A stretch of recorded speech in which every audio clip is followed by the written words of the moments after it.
ஓம் சாந்தி. Murali date 10/6/2026. காலை முரளி பாப்தாதா மதுபன். இனிமையான குழந்தைகளே, சிவபாபா பிரம்மா பாபா இருவரின் அறிவுரைகளும் பிரசித்தமானவை. நீங்கள் இருவரின் வழியிலும் நடந்து தனக்கு நன்மை செய்து கொள்ள வேண்டும். கேள்வி: நம்பர் 1 ட்ரஸ்டி யார் மற்றும் எப்படி? பதில்: சிவபாபா நம்பர் 1 ட்ரஸ்டி. அவரிடம் கொஞ்சம் கூட ஆசையில்லை. பக்தி மார்க்கத்திலும் நீங்கள் அவர் பெயரால் தான புண்ணியம் போன்றவற்றை செய்கிறீர்கள். அவை அனைத்தும் இன்சூர் ஆகின்றன. அவற்றின் பலன் அடுத்த பிறவியில் கிடைக்கின்றது. இப்போதும் தந்தையின் பெயரால் நீங்கள் அனைத்தையும் இன்சூர் செய்கின்றீர்கள். அதற்கு பாபா முழுமையாக ரிட்டர்ன் கொடுக்கின்றார். ஏனென்றால் நான் எந்த சுகத்தையும் அனுபவிப்பது இல்லை. நான் உங்களுடையதை பெற்று என்ன செய்வேன் என்று தந்தை கேட்கின்றார். பாடல்: சத்தியம் செய்து உன் வாசலுக்கு வந்திருக்கின்றேன். ஓம் சாந்தி. இனிமையிலும் இனிய கண்டெடுக்கப்பட்ட குழந்தைகள், பாடலை கேட்டீர்கள். யார் அப்பாவுடையவர் ஆவாரோ அவரையே குழந்தை என்று சொல்லுவார்கள். இது கடைசி உயிரோடு இறந்த பிறவி.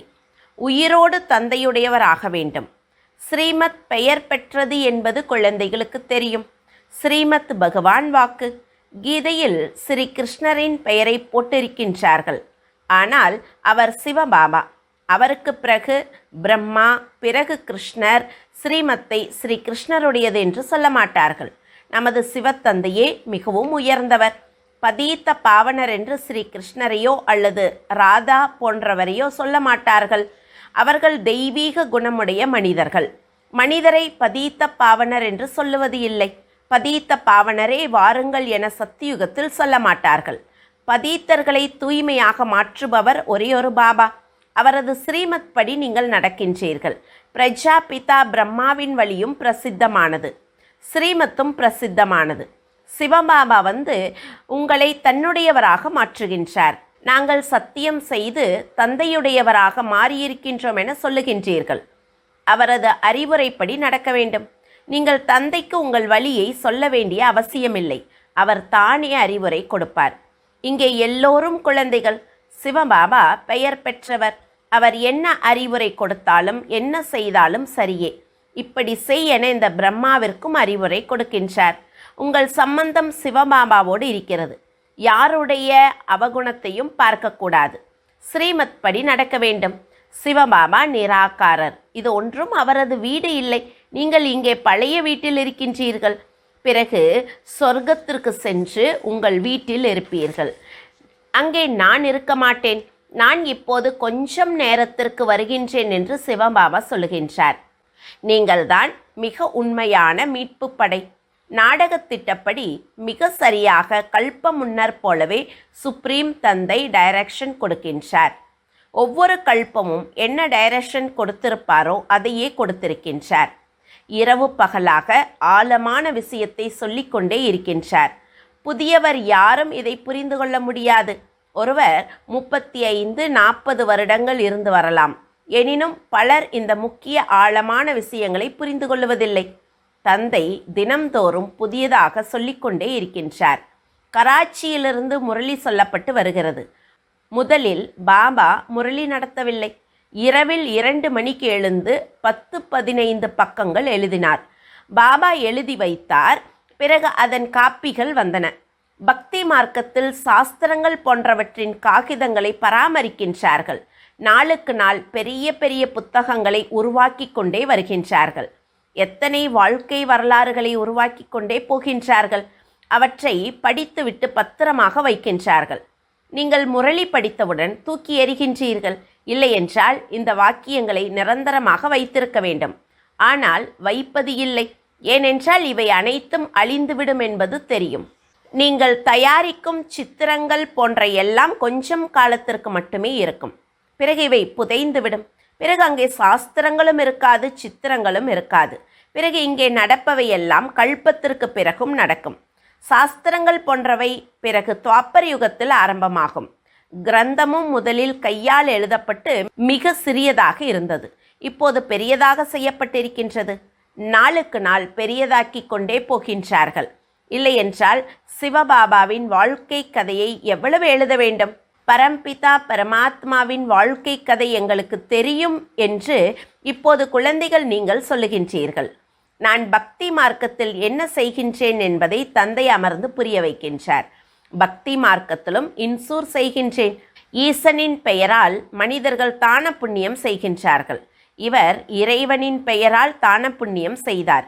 ஈசன் பெரிய வீட்டில் பிறவி கொடுத்தார் என்று சொல்லுகின்றார்கள். பக்தி மார்க்கத்தில் தர்மாத்மாக்கள் அதிகம். ஈசனின் பெயரால் ஸ்ரீ கிருஷ்ணரின் பெயரால் தான புண்ணியம் செய்கின்றார்கள். பிறகு நான் குழந்தைகளுக்கு அடுத்த பிறவியில் அற்ப காலத்திற்கு பலனை கொடுத்து வந்தேன் என்பதை தந்தை புரிய வைக்கின்றார். நல்லதோ கெட்டதோ பலன் கிடைக்கின்றது தானே. எவ்வளவு இன்சூர் ஆகிறது? யார் எப்படி கர்மம் செய்கின்றாரோ அப்படி பலன் கிடைக்கின்றது. மாயா தலைகீழ் வேலை செய்ய வைக்கின்றது. அதனால் நீங்கள் துக்கத்தை பெறுகின்றீர்கள். இப்போது நான் உங்களுக்கு அப்பேற்பட்ட கர்மத்தை கற்பிக்கின்றேன். அதனால் ஒருபோதும் துக்கமே ஏற்படாது. மாயாவும் அங்கே இருக்காது. மற்றபடி யார் எவ்வளவு இன்சூர் செய்வாரோ அதற்கு தகுந்த பதவி கிடைக்கும். சிவபாபாவும் ட்ரஸ்டி, நம்பர் 1 ட்ரஸ்டி. பிறருக்கு ஆசை ஏற்படுகிறது. ஒரு ட்ரஸ்டி ஒருவரின் சாப்பாட்டில் மண்ணை அள்ளி போடுகின்றார். தந்தை எப்படிப்பட்ட ட்ரஸ்டியாக இருக்கின்றார் என்பதை பாருங்கள். இவை அனைத்தும் குழந்தைகளுக்கே என்று சொல்லுகின்றார். உங்களுடைய முழு சம்பந்தமும் சிவபாபாவோடு இருக்கிறது. நான் உண்மையான ட்ரஸ்டி என்று தந்தை சொல்லுகின்றார். நான் சுகத்தை பெறுவதில்லை. குழந்தைகளுக்கு முழு ராஜதானியையும் கொடுக்கின்றேன். லௌக்கீக தந்தையும் குழந்தைகளுக்கு அனைத்தையும் ஆஸ்தியாக கொடுக்கின்றார். நான் சொர்க்கத்தில் எதையும் பெறுவதில்லை. உங்களுக்கே அனைத்தையும் கொடுக்கின்றேன். அதனால் உங்கள் கனெக்ஷன் அனைத்தும் சிவபாபாவோடு இருக்கிறது. நானும் முழு இன்சூர் செய்கின்றேன் என இந்த பாபாவும் சொல்லுகின்றார். அதாவது பிரம்மா பாபா. உடல், மனம், செல்வம் அனைத்தும் தந்தையின் சேவையில் இருக்கின்றன. யாருடைய கை இப்படி இருக்குமோ கொடுக்கும் நிலையில் அவருக்கு முதல் போகம் சேரும் என சிந்தியில் ஒரு பழமொழி இருக்கிறது. பாபாவிடம் அனைத்தையும் இன்சூர் செய்ய வேண்டும். 2 பிடி அவல் கொடுத்தால் மாளிகை கிடைத்தது.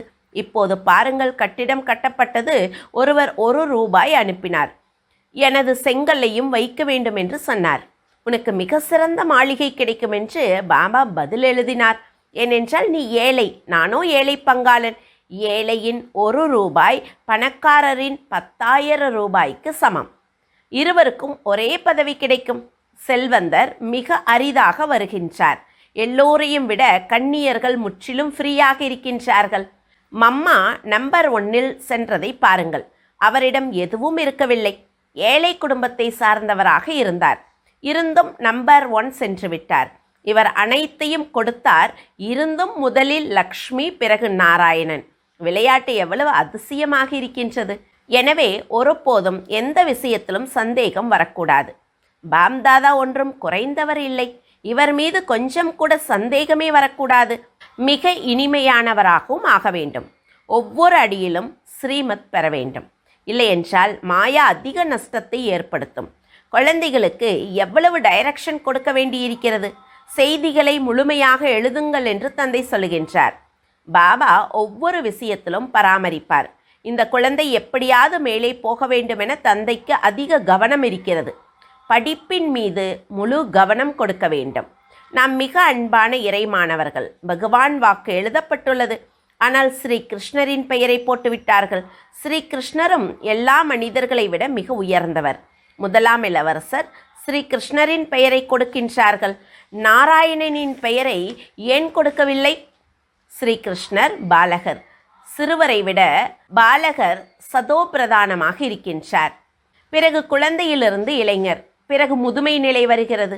இதில் குழந்தைக்கே புகழ் பாடுகின்றார்கள். ஏனென்றால் பவித்திரமாக இருக்கின்றது. பாலகரை பிரம்மஞானிக்கு சமம் என்று சொல்லுகின்றார்கள். குழந்தையால் எந்த பாவமும் ஏற்படுவதில்லை. எனவே ஸ்ரீ கிருஷ்ணரும் சிறு குழந்தையாக இருக்கும் காரணத்தால் அவருடைய பிறந்த நாளை கொண்டாடுகின்றார்கள். இருந்தும் ஸ்ரீ கிருஷ்ணரை துவாபர யுகத்தில் காட்டிவிட்டார்கள். இவை அனைத்தையும் தந்தை அமர்ந்து புரிய வைக்கின்றார். பிராமணர்கள் உங்களை தவிர இந்த எல்லா விஷயங்களையும் தெரிந்தவர்களாக உலகில் வேறு யாரும் இருக்க மாட்டார்கள். பிராமணர்கள் உத்தமர்கள். பிராமணர்கள் நீங்கள் ஈசனின் குழந்தைகள். சத்தியுகத்தில் ஈஸ்வரிய குழந்தைகள் என்று சொல்ல மாட்டார்கள். ஈசனிடமிருந்து நிச்சயம் சொர்க்கத்தின் பிராப்தி கிடைக்கும். இது உங்கள் மிக அரிதான, விலை மதிக்க முடியாத வாழ்க்கை. எல்லோருக்கும் அப்படி இருக்க முடியாது. இந்த நாடகம் அப்படி உருவாக்கப்பட்டிருக்கிறது. கல்பம் முன்னர் யார் படித்தார்களோ அவர்கள் படிக்கின்றார்கள். பகவான் நிச்சயம் பகவான் பகவதியை படைத்தார். எனினும் பகவான் பகவதி என்று சொல்ல முடியாது. God is one. இது நிராகாரரின் மகிமை. மனிதருக்கு ஒருபோதும் புகழ் கிடையாது. இந்த லக்ஷ்மி நாராயணரை நிராகாரர் எப்படி உருவாக்கினார்? இப்போது ராஜயோகத்தை கற்றுக்கொண்டிருக்கின்றார்கள். ராஜ்யம் ஸ்தாபிக்கப்பட்ட போது விநாசமும் நடந்தது.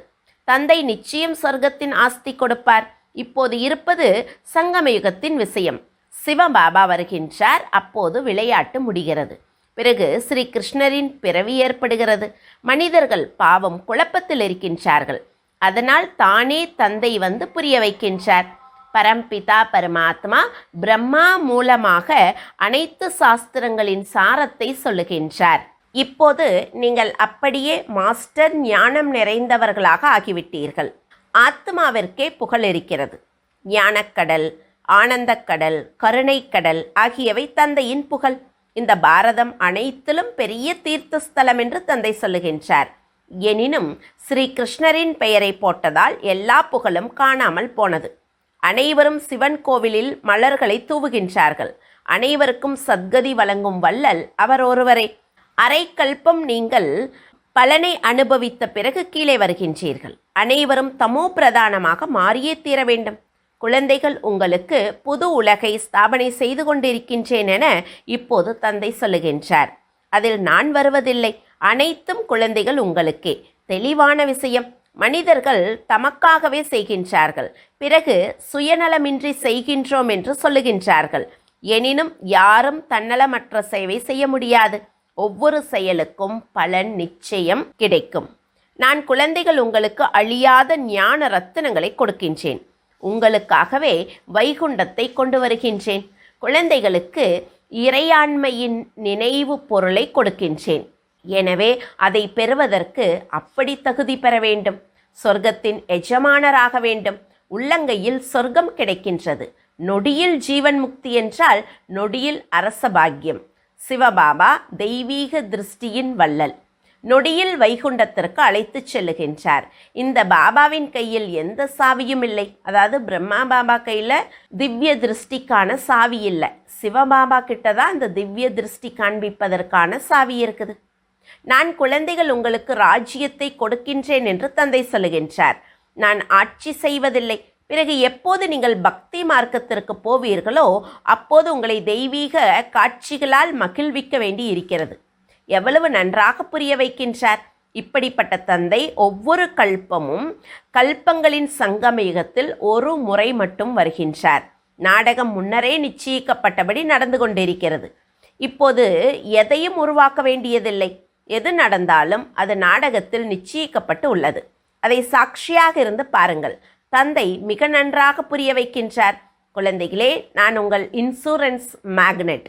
நான் உங்கள் ஒரு பைசாவையும் வீணாக்குவது இல்லை. சோழியிலிருந்து உங்களை வைரம் போல மாற்றுகின்றேன். இவை அனைத்தையும் சிவபாபா இவர் மூலமாக செய்கின்றார். அவர் செய்பவர், செய்ய வைப்பவர். அவர் நிராகாரர், நிர் அகங்காரி. காட்ஃபாதர் எப்படி அமர்ந்து கற்பிக்கின்றார்? அதற்காக காலில் விழுங்கள் என அவர் சொல்லுவது இல்லை. தந்தை கீழ்ப்படியும் வேலைக்காரர். நான் யாரை எஜமானனாக மாற்றினேனோ அவர்கள் சுகத்தை அனுபவித்து இப்போது துக்கத்தில் இருக்கின்றார்கள். சுகமும் அதிகம் கிடைக்கின்றது. இவ்வளவு சுகம் வேறு எந்த தர்மத்திற்கும் கிடைப்பது இல்லை. அதற்காக பாரதவாசிகளுக்கு மட்டும் ஏன், மற்றவர்கள் அப்படி என்ன செய்தார்கள் என கேட்கக்கூடாது. அரே, இவ்வளவு அதிகமான மனிதர்கள் இருக்கின்றார்கள், அனைவரும் வர முடியாது, அதாவது சொர்க்கத்திற்கு. இந்த நாடகம் இப்படி உருவாக்கப்பட்டிருக்கிறது. பாரதத்தில் தான் ஆதி சனாதன தேவி தேவர் தர்மம் இருந்தது. பகவான் வந்து சகஜ ராஜயோகத்தை கற்பித்திருந்தார். நான் மீண்டும் வந்திருக்கின்றேன் என்று தந்தை சொல்லுகின்றார். நாம் 84 பிறவிகளின் பாகத்தை நடித்தோம். இப்போது மீண்டும் நமது வீட்டிற்கு போகின்றோம் என்பது உங்களுக்கு தெரியும். இது மிகவும் பழைய ஆடையாகிவிட்டது. பாம்பின் உதாரணம் கூட உள்ளது. ஆத்மா பரமாத்மாவோடு கலக்கிறது என சந்நியாசிகள் சொல்லுகின்றார்கள். அப்படிப்பட்ட மனநிலையில் இருந்து இருந்து சரீரத்தை விடுகின்றார்கள். எனினும் யாரும் பிரம்மத்தோடு கலப்பது இல்லை. அவர்களிலும் சிலர் மிக சக்திசாலியாக இருக்கின்றார்கள். அமைதியில் அமர்ந்து சரீரத்தை விடுத்து போகின்றார்கள். அப்போது அந்த வாயு மண்டலத்தில் 2-3 நாட்களுக்கு ஆழ்ந்த அமைதி ஏற்படுகிறது. நீங்கள் பழைய சரீரத்தை விடுத்து தந்தையிடம் போகின்றீர்கள் என்பது உங்களுக்கு தெரியும். பிரம்மா ஒன்றும் தந்தை இல்லை. இது பாவம் அவர்களின் பிரம்மை. நல்லது. இனிமையிலும் இனிமையான காணாமல் போய் கண்டெடுக்கப்பட்ட செல்ல குழந்தைகளுக்கு தாய் தந்தை பாப் தாதாவின் அன்பு நினைவுகள் மற்றும் காலை வணக்கம். ஆன்மீக குழந்தைகளுக்கு ஆன்மீக தந்தையின் நமஸ்காரம். ஆன்மீக தந்தைக்கு ஆன்மீக குழந்தைகளின் அன்பு நினைவுகளும் நமஸ்காரமும். தாரணைக்கான முக்கிய சாரம். முதல் பாயிண்ட், இந்த நாடகத்தின் ஒவ்வொரு காட்சியையும் சாட்சியாக இருந்து பார்க்க வேண்டும். ஏனென்றால் முன்னரே நிச்சயிக்கப்பட்டது நடந்து கொண்டிருக்கின்றது.